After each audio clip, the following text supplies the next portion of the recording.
Pleasant good afternoon. Please give me an opportunity to spend a few moments to talk to you. Let's consider this our first coffee talk. Coffee talk is a time where managers and HR sit around and talk about the various issues that may be coming up for managers. And we try to tease out answers by using our documents, the collective bargaining agreement, or the code of conduct, or both.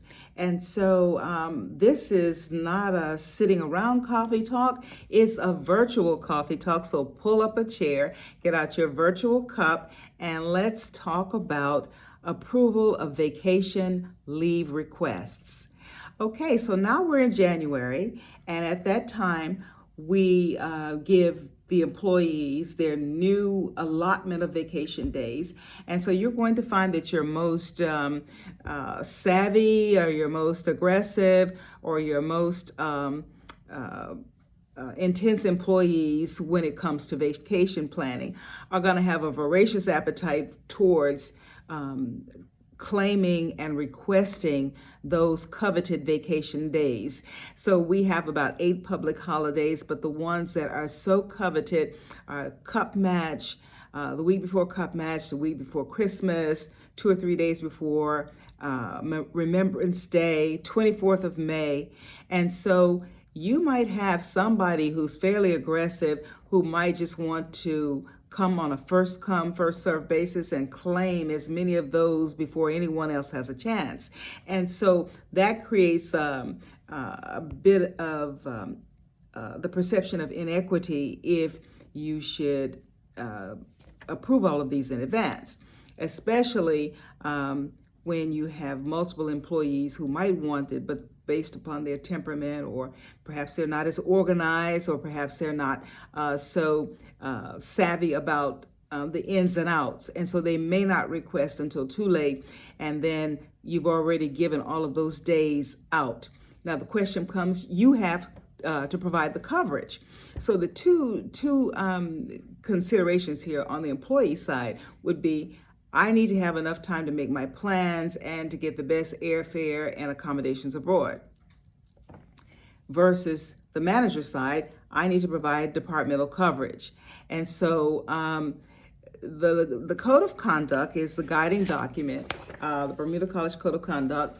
It's going to be section 9.13, and it provides the remedy for that. So the first 3 articles, 9.131, 2, and 3, suggest a time frame of 30 days. So within 30 days, it is perceived that that would be enough time for the employee to get the competitive airfare and accommodations, and to make family plans if that should be the case.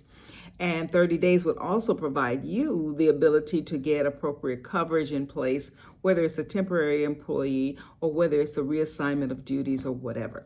So 30 days in advance, because we're finding, or at least 1 or 2 managers are finding, that their employees want to get the leave requested not 30 days in advance, but 330 days in advance.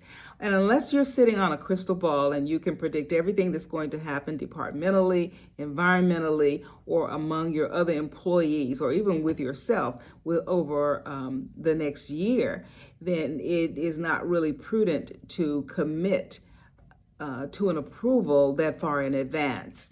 And so the guidance is 30 days, but perhaps in the spirit of empathy, if there are some extenuating circumstances, you could look at it quarterly. Some managers look at it semi-annually. And so every 3 months or every 6 months, you would be approving vacation for a specific time period.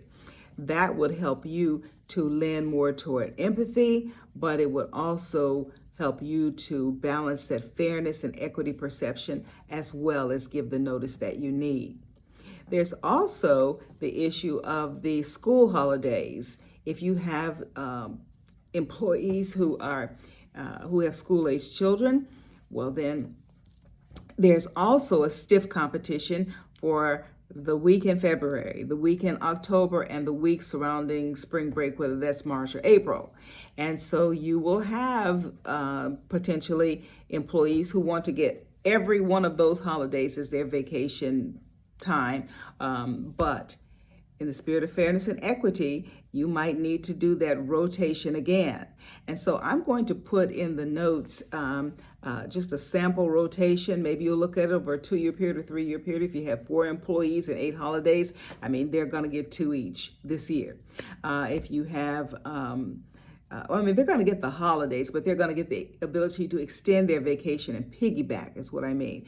They're going to be able to piggyback their vacation days onto the public holiday to get the longer period. So you'll have the occasion to create a rotating chart for that as well as the school holidays. That's how I would look at it. And I'm open to suggestions. And if you've done it some way in your department and you found that it's been tremendously successful, please share it, because that's the kind of thing that makes the management standard across the campus, but it also contributes to the sharing of ideas, which is what we want in these coffee talks. Okay, it's Friday, and I'm going to wrap this up and hope to see you Monday. And if you need to talk further about this, I'm available. Okay, bye for now.